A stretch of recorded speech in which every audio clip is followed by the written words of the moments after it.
பார்க்க போகிறோம் அப்படின்னா வெந்தய குழம்பு, அதாவது வெந்தய புளி குழம்பு அப்படின்னு சொல்லுவாங்க இல்லையா, அந்த குழம்பு தான் நாம் பார்க்க போகிறோம். அதுக்கு என்ன செய்யலாம் முதல்ல அப்படின்னா, இந்த மாதிரி வெங்காயம் தோல் உரித்து முழுசாக சேர்த்துக்கலாம்.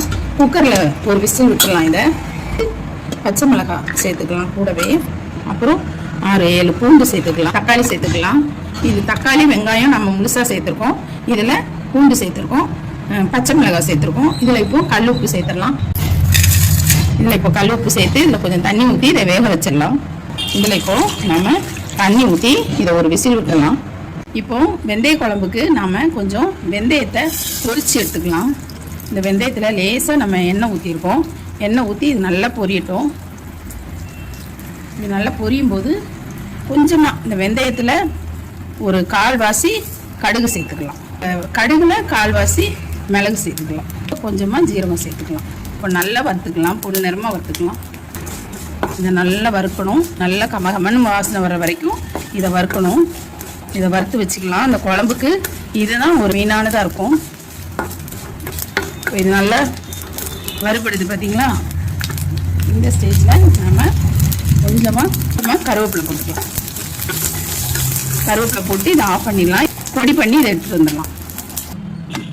இப்போ நாம் குக்கரில் வேக வச்சோம் இல்லையா, நல்லா வெந்திருக்கு. இதை ஆற வச்சு இந்த தக்காளியில் உள்ள தோலெல்லாம் எடுத்துட்டு நாம் அரைச்சிட்டு வந்துடலாம். கடாய் வச்சாச்சு, ஆயில் ஊற்றிட்டோம். இப்போ வெந்தய குழம்பு எப்படி செய்கிறது அப்படிங்கிறத பார்த்துடலாம். ஆயில் கொஞ்சம் அதிகமாக சேர்த்துக்கோங்க, நல்லெண்ணெய் சேர்த்துக்கோங்க, நல்லாயிருக்கும். இப்போ கடுகு பொரிய விட்டுடலாம். அடுத்ததாக கருவேப்பிலை சேர்த்தலாம். இப்போ நம்ம அரைச்சி வச்சோம் இல்லையா, அந்த விழுதை சேர்த்துடலாம். நம்ம அரைச்சி வச்ச விழுது, அதாவது வெங்காயம், தக்காளி, கொஞ்சமாக பூண்டு, பச்சை மிளகாய் 2 போட்டிருக்கோம். உப்பு, கல் உப்பு போட்டு வேக வச்ச விழுது இது. இதை நம்ம இப்போ இதில் சேர்த்துருக்கோம். இதில் இப்போ இந்த குழம்புக்கு தேவையான மிளகாத்தூள், அதாவது குழம்பு மிளகாத்தூள் சேர்த்துடலாம். இதை இப்போ நம்ம நல்லா கிளறி விட்டுடலாம். குழம்பு ரொம்ப நல்லாயிருக்கும், செஞ்சு பாருங்கள். இது இப்போ நல்லா வேகணும். கொஞ்சமான பதத்துக்கு இது வரும்போது இந்த ஸ்டேஜில் நம்ம நுணுக்கி வச்சோம் இல்லையா வெந்தயம், அதெல்லாம் அது கலந்துடலாம். இது நல்லா கலந்து விட்டுடலாம். இதை நல்லா கலந்து விட்டுட்டு இந்த குழம்புக்கு தேவையான புளி சேர்த்துடலாம். இது நல்லா கொதிக்கட்டும். இதை நீங்கள் சிம்லேயே வச்சு நல்லா கொதிக்க விட்டுடலாம். இப்போ நம்ம இது நல்லா கொதிக்கட்டும். இதை மூடி போட்டுடலாம்.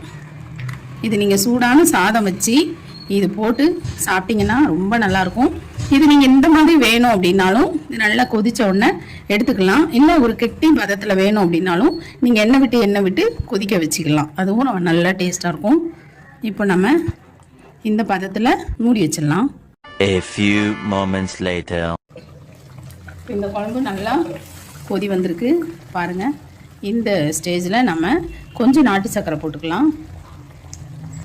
கொஞ்சமாக நாட்டு சர்க்கரை போட்டுட்டு கொஞ்சம் நம்ம நாட்டு சர்க்கரை போட்டோம். இப்போது இதை கிளறி இப்போ நல்லா கொதித்து நல்ல ஒரு பக்குவத்துக்கு வந்தாச்சு குழம்பு. இந்த ஸ்டேஜில் நாம் ஆஃப் பண்ணிடலாம். சூப்பரான வெந்தய குழம்பு ரெடி ஆகிடுச்சு. நம்ம அந்த அரைச்ச பவுடர் சேர்த்தோம் இல்லையா, அதோட ஸ்மெல்லு ரொம்ப நல்லாயிருக்கும் இந்த குழம்புல. இதே மாதிரி செஞ்சு பாருங்கள். இதே மெத்தடில் செய்யுங்க. ரொம்ப ஈஸியாகவும் இருக்கும், சீக்கிரம் செஞ்சிடலாம். நல்ல ஒரு ஹெல்த்தியான குழம்பு கிடைக்கும்.